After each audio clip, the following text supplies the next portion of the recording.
We got our top 10 power rankings here today, and I'm going to go ahead and kick you off here. So, we're approaching the end of the season, so I give to you my top 10 NFL power rankings. Number 10, the Miami Dolphins. Now, I wanted to put the Dolphins higher on this list, but now they're the seventh seed in the AFC. Um, they have had some pretty big wins over the course of the season, so that was a difficult decision, but I think ultimately they need to be number 10. Number 9, the Baltimore Ravens.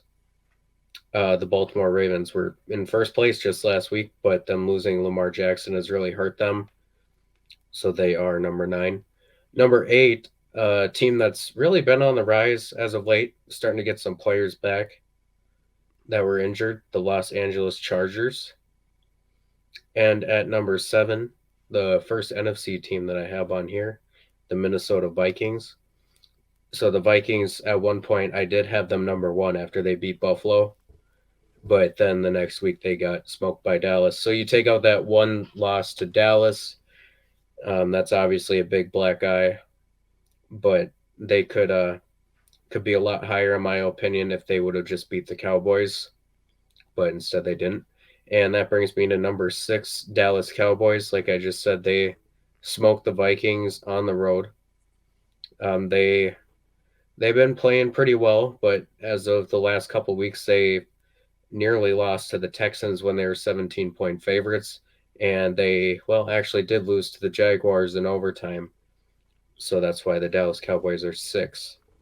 All right, so I have the very injured Baltimore Ravens at number 10, and I have the hot Jacksonville Jaguars at number 9, taking a little inspiration from Colin Cowherd. He snuck in the Lions, I'm not going to do that.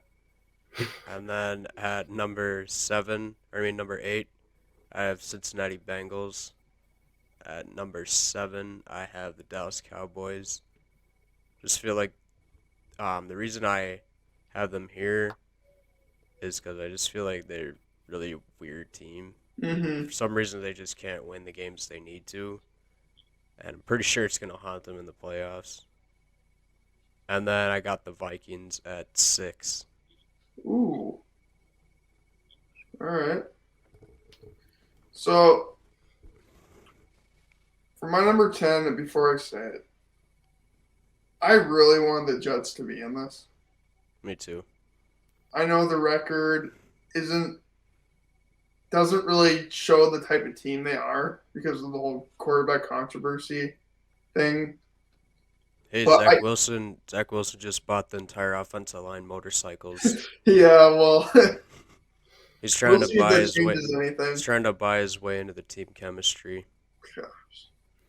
Good luck, pal. I think Yeah, that ship already sailed. yeah.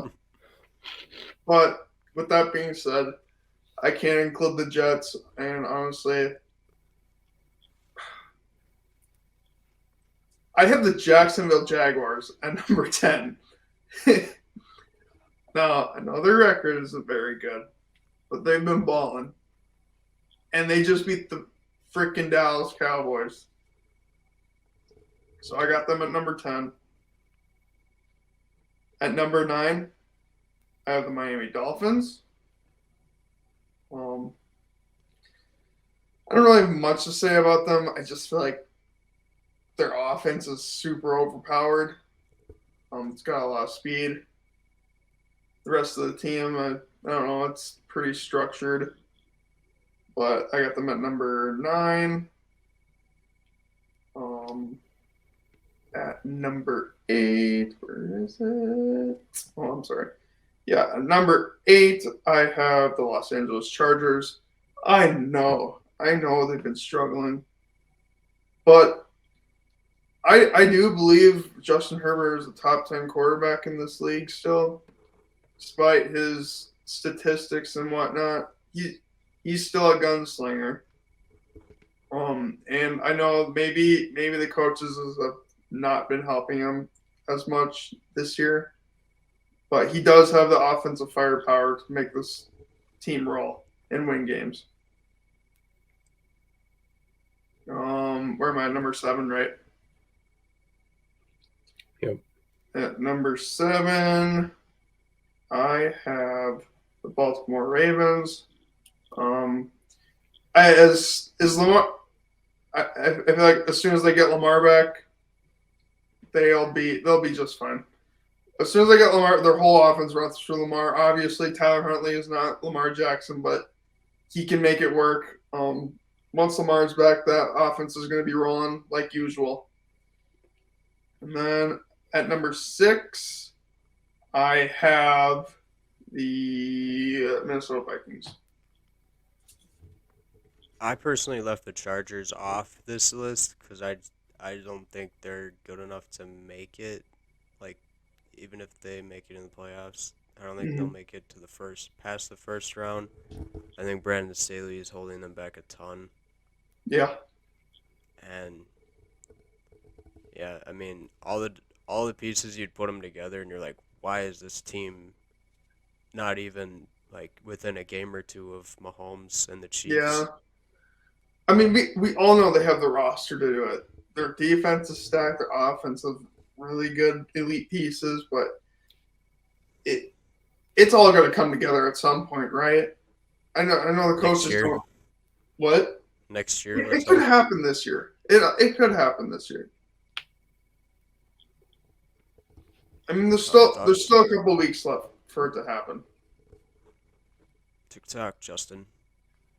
Yeah. All right.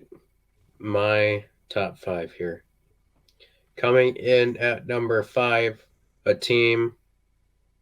Yeah, they may have only lost one game so far, but I think they're very beatable, and that's the Philadelphia Eagles. They are number 5 on my power rankings. Number 4, team that for quite a while has been number 1 at the top of my power rankings, but it just seems like there's something missing there. Perhaps a running game would help, and one that doesn't just funnel through your quarterback. I got the Buffalo Bills at number 4. They have had some injuries, of course. Losing Von Miller doesn't help. James Cook season. Yeah, I mean, they got to start running the ball. James Cook has had some okay games, but they need to. I think he's heating up. Yeah, they need to see more of him, I guess. But Bills at number 4. Number 3, I have the Kansas City Chiefs. Now, as we saw on Sunday, there is still flaws with this team, as there are with most.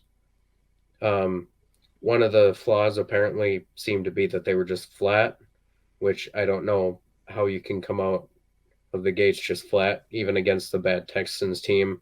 But I mean, the Texans had them on the rope. They were forced to punt in overtime to the Texans, and well, the Texans just shot themselves in the foot. That was their game to win. So Chiefs at number 3. At number 2, I have the Brock Purdy-led San Francisco 49ers. They've been cooking. They were on national TV last week against the Seahawks. That game really wasn't that close. I guess you can go ahead and say whatever you want about the Seahawks, but that's a divisional game in Seattle. That was tough, and they still have a great team, and it's very obvious. Number 1 here. Now, this one is going to be, I hope it creates quite a bit of controversy, but I think this is the number 1 team, and I guess I'll find out for sure in a couple of weeks if that is proven right when they face the Buffalo Bills. Team that's already knocked off the Kansas City Chiefs this year, the Cincinnati Bengals are the number 1 team in my power rankings. I hate it. Why? They beat the Chiefs. Okay? So in a couple of weeks, we're going to get to see if they can beat the Bills. If they don't beat the Bills, yeah, they're going to fall. But this is assuming that they're going to beat the Bills, which I think they definitely can. Not the biggest fan of the Bengals, just to say. I know they started off bad, but I still don't think they can pull it together. I think they had too much magic last year. I don't think it'll carry them. I mean that's not this team, but they almost lost like every game in the playoffs last year. But so the magic you're talking about is Joe Burrow. Joe Burrow is still in the building. They still can Connor, recreate that magic. It's not enough. Connor, I am. I know I don't. Okay, I actually can't say anything yet because I haven't put out my list. So never mind. But let me just leave you with this, okay? If the Bengals win out, one of those games includes playing Buffalo. If the Bengals win out and the Chiefs lose one game, the Cincinnati Bengals are the number 1 seed in the AFC. Let that sink in. Mm-hmm. The Bengals could be Yeah, hosting It'd be quite a slick way to get into the playoffs, wouldn't it? Yeah, I mean the AFC would run through Cincinnati after the team started 0-2. Be a little bit worried about the Chiefs then, but at number 5 I have the Finns. I'm a big Tua guy. Tua and Tyreek and Waddle is something special, man. I got the Bills next. Connor, you make the points. Eagles at 3. Mm. I mean, what can I say? They're a good football team, man. Casual standpoint, let's hand on to the next one. The 49ers. Wow. That defense is insane. And Brock Purdy's just in the driver's seat. I don't think it really matters who's in the driver's seat of that offense. Agreed. It's just, wow. We'll see what happens in the playoffs. And I got the Chiefs at 1. I still think they're the best team. They've held the spot in my number 1 spot most of the year. I think there was that one week when Connor, you also had the Vikings at 1 after the Bills. But yeah, Chiefs. Chiefs. Safe pick, Riley. All right. So I have the Bengals at number 5. I do think this team is a lot more elite than last year, especially up front in the trenches. I don't know. I want to take. I like everything that Connor said, but I just don't feel comfortable with putting them at 1. He wanted the controversy. He got it. Well, it's not much of a controversy. I love everything he said. I can't.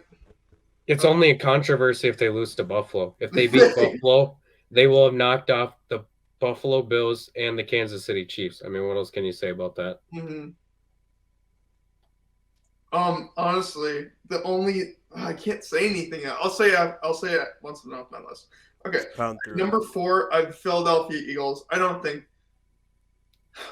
Let me be quiet for a second.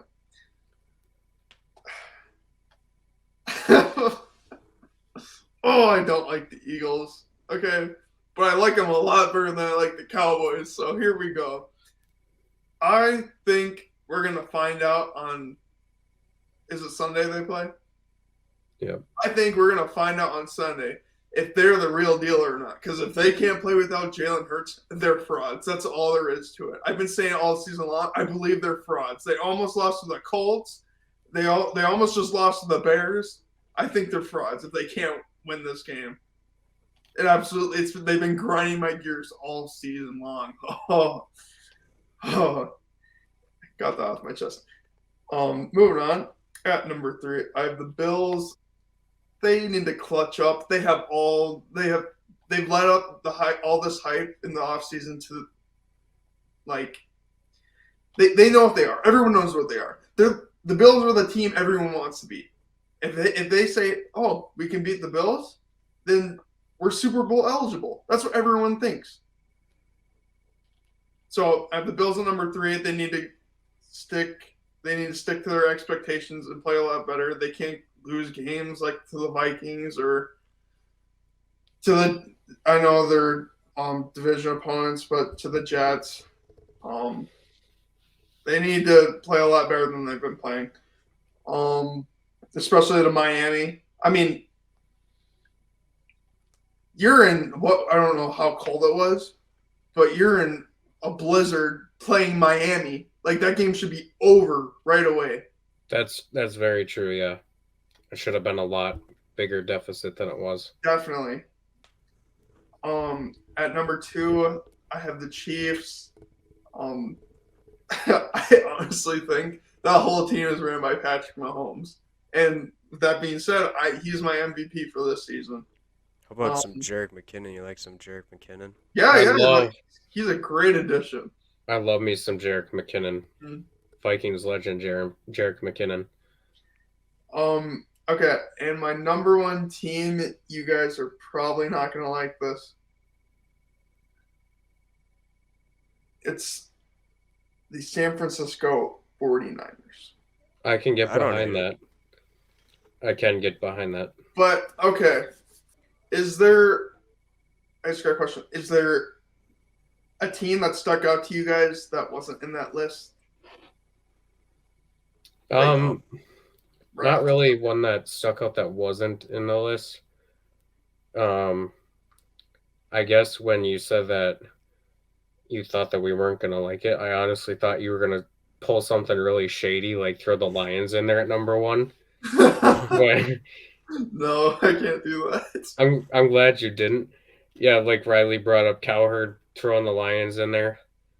I don't see it. There's a lot of people that are like, yeah, the roar's been restored. Dan Campbell, man. I think everybody just wants to see them in the playoffs. Yeah. I mean, it would be nice. I agree. I think it would be nice to see the Lions. I was looking at the head coaching or coach of the year odds, and Dan Campbell's like 2nd or 3rd on the list. I think that's a bit absurd, riding this wave of the Lions. As we found out, okay, Dan Campbell is kind of becoming what a lot of head coaches are in the NFL now. You look at Jeff Saturday, you look at Mike McCarthy. They are passengers. They definitely shouldn't be in the running for coach of the year. So they're kind of sitting there, at the head of everything, but their coordinators are running the show. Which he admitted it. Yeah, I mean, I guess to some extent that's okay. But I remember last year Dan Campbell decided to call plays, and it was a disaster. So I don't know. I mean, I guess coaching isn't all strategy, okay? It's how good are you at getting this group of 53 men every Sunday? Well, I guess it's like 46 that are active. How good are you at getting your group of guys to perform on any given Sunday? But I take issue with the Lions. I mean, they have been so bad for so long. It just doesn't seem right for the Lions to be in the playoffs this year. I think next year, just fine. My opinion, they're overachieving. They were 1-6 at one point. They've got hot. Okay. But when do they have to turn in the magic slipper?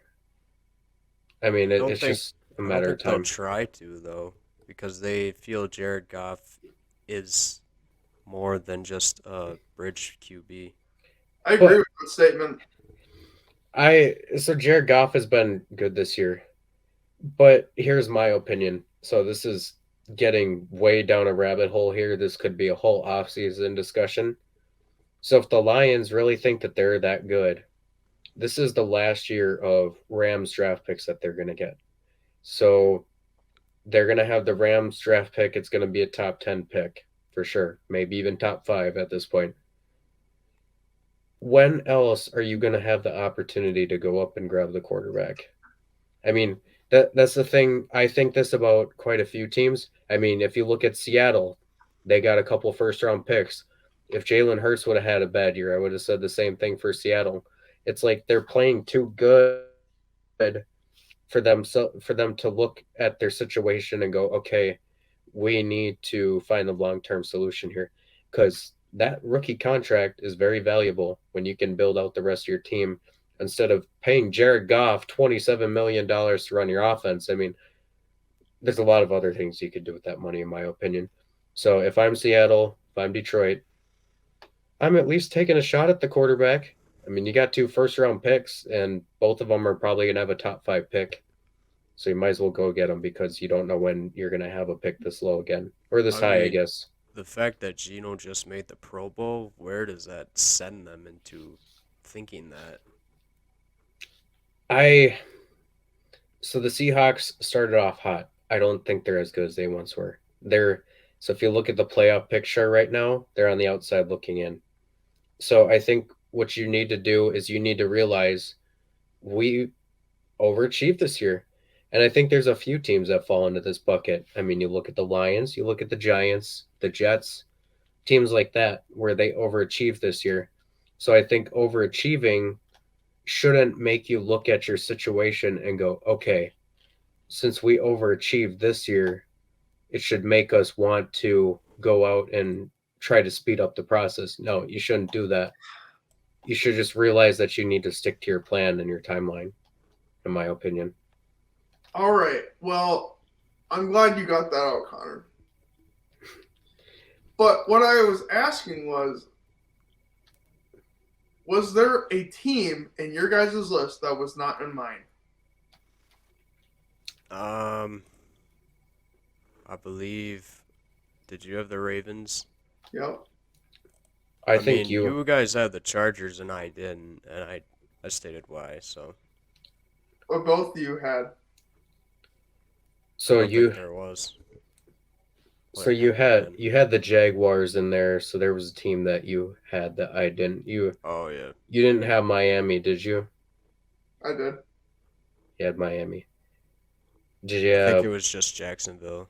You swapped that. Oh, wait, no, it had to have been another team. No, because Connor. Yeah. Or, it must have been did you have Baltimore in there? yep. Yeah, he did. Cowboys? Yep. It was the Cowboys. Oh, Oh, really? Oh, I respect it. you know, I have them at. I have them at number 12, right below the Jets. And I no, think I think the Jets could beat him on a good week with Mike. I do think the Jets can beat them. here's something again, it's another off-season topic that I want to bring up, but I was doing a little previewing as to, like next year's schedules. The NFC East as we know it is not going to be the same next year. We're not going to see all 4 of these teams in the playoffs, and here's why. Sure. They're going to be playing the NFC West and they're going to be playing the AFC East. So they're going to be facing some really good teams next year, and they're probably all going to cannibalize each other. So I think this is an interesting thing to look at in the offseason. But yeah, this is the one shot that they're going to have to try to bring it all home. They've had super easy schedules. Like if you look at Dallas and if you look at Philadelphia, I mean, barely beating or almost losing to teams from the AFC South. The Texans played the Eagles really close for like 3.5 quarters.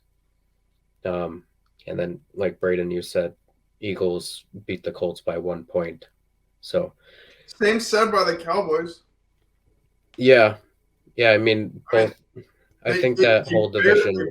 They were playing with the Colts all game long until the fourth quarter when everything went to crap for Indianapolis. Yeah. And it was like within the last 2 minutes, right? Or less. That's an overstatement, but within the last final minutes. And then their NFC division that they played this year was the North, and frankly, I don't think you can really look at any of those teams and think that they're unbeatable. So, right. They had easy schedules this year. Good for them. They made the most of it, but I think next year's going to be a lot different. Well, that's enough for my rants here today. Now, if you want to see more of my rants, go ahead and check us out. Basically anywhere you can get your podcasts. Like, subscribe, and comment, and the 3 of us will be back with you probably again sometime this week. See you later.